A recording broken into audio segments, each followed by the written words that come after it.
This is just another major American corporation trying to destroy the lives of working Americans. And today, you are standing up not just for justice for Verizon workers, you're standing up for millions of Americans who don't have a union. And you're telling corporate America they cannot have it all. That was Bernie Sanders in Brooklyn just moments ago. He caught up with some Verizon workers who were on strike this morning over a contract dispute. The meetup comes just hours after the Vermont senator snagged an endorsement from the transit union workers in New York. Presidential candidate Senator Bernie Sanders is in town. He walked a picket line with striking UC research and tech workers today. Senator Bernie Sanders with a rock star welcome at UCLA today. He was here to show his support for UCLA health employees in two unions who are on a one-day strike calling for higher pay and better work conditions. Some of the latest polls put Sanders in second place behind Joe Biden in the race for the Democratic nomination for president. But he said that's not why he's here. And I'm here today, I should tell you, not as a candidate for president, but as somebody who has spent the last 40 years of his life walking on picket lines with unionized workers. Yeah, we feel amazing to have Bernie Sanders here today because we both support the same thing, equality and justice, fair wages, fair practices. The best way to break down pay disparity for women is to grow the trade union movement in America. And that will not happen with business as usual politics, but it will happen with Bernie Sanders as the president. So today, I'm here to proudly say that New York City transit workers and TW Local 100 stand with Bernie Sanders for President of the United States. Brothers and sisters, I give you Bernie Sanders.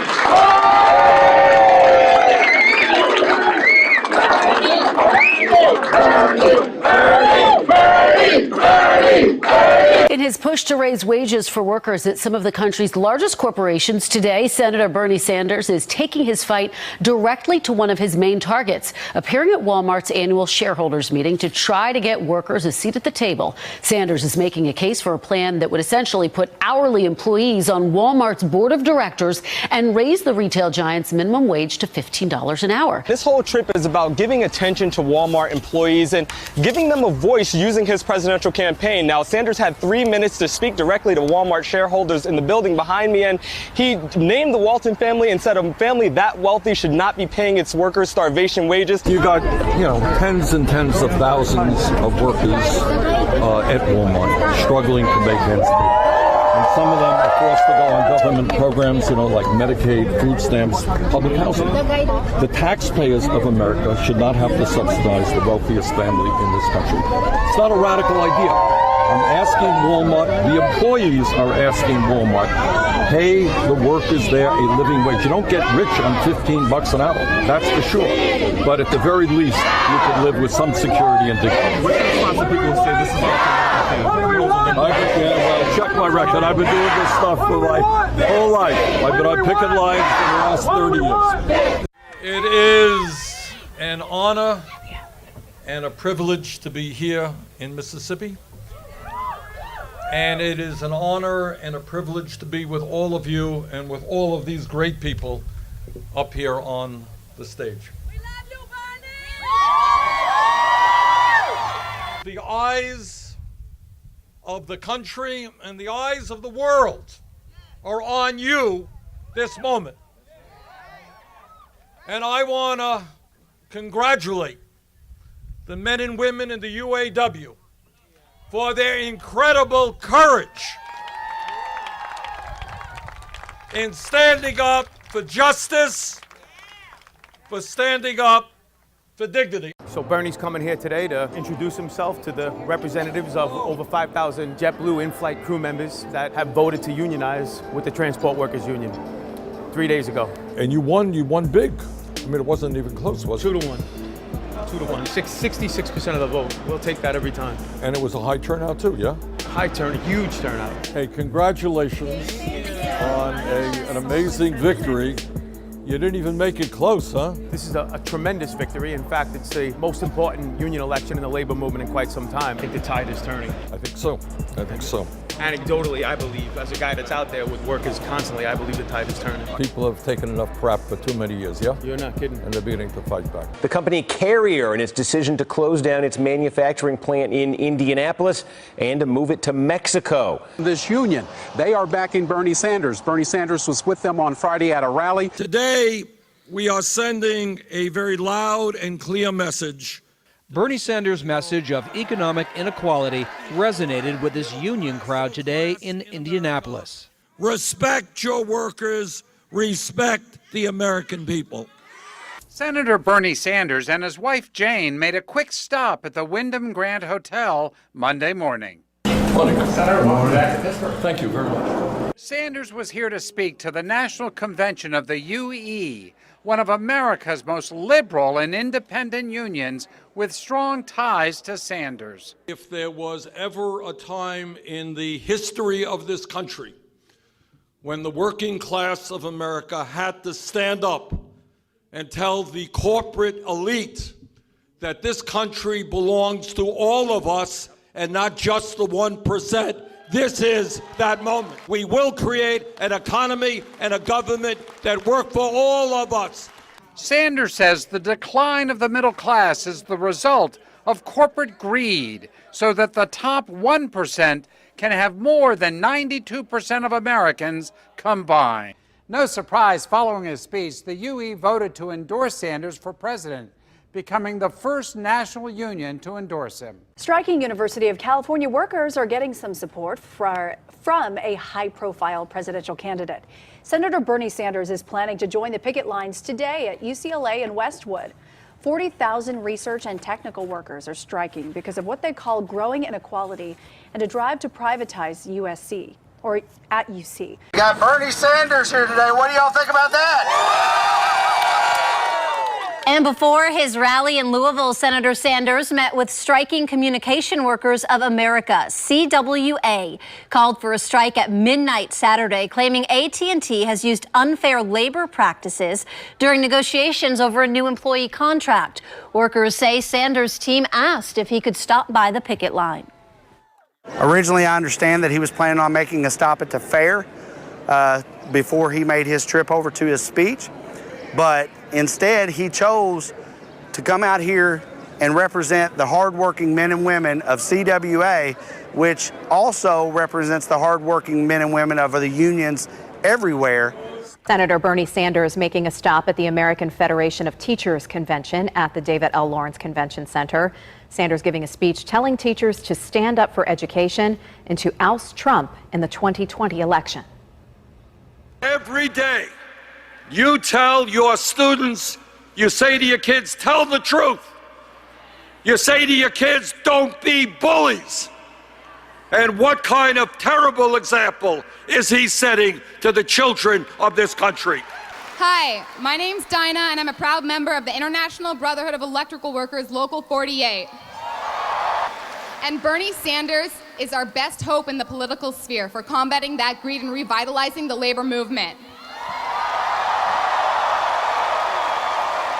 I support Bernie Sanders because of his unwavering commitment to leveling the playing field for working people, union or not, by doing things like paying us a living wage, rebuilding our infrastructure,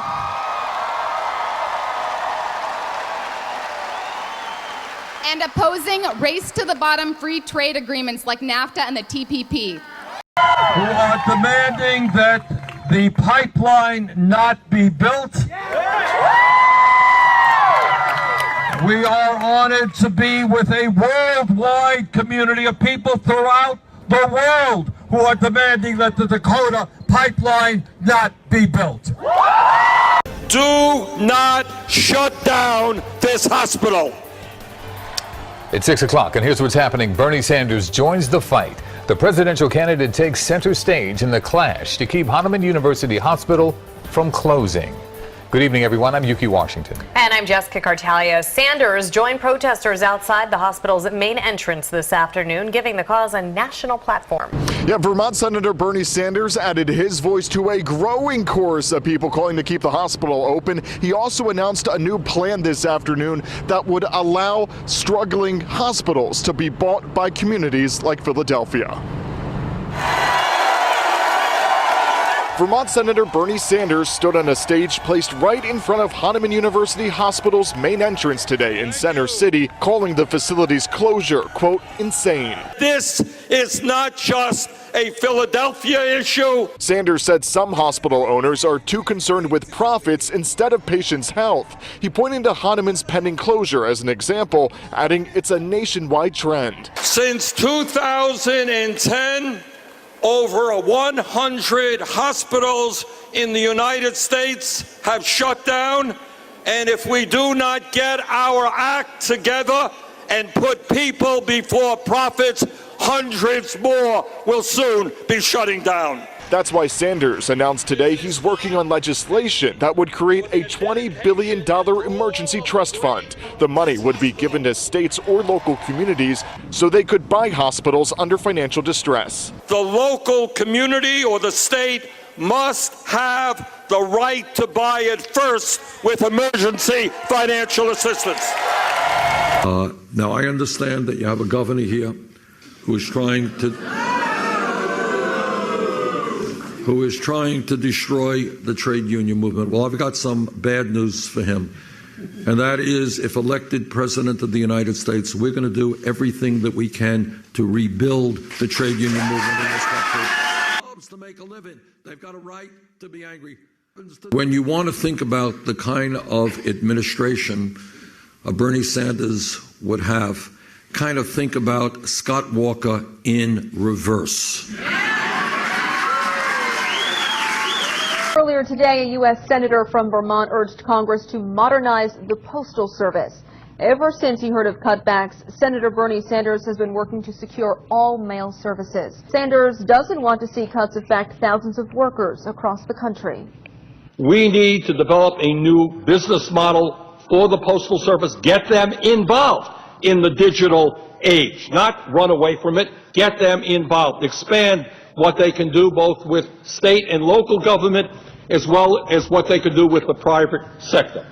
Sanders says there are a few things the Postal Service must do to survive. First, he says it must maintain its 1 to 3 day first-class delivery service. And he says 6 days of service should stay, so this would wipe out any plans of ending Saturday deliveries to save money. In order to strengthen America's middle class, we have got to restore workers' rights to bargain for better wages, benefits, and working conditions.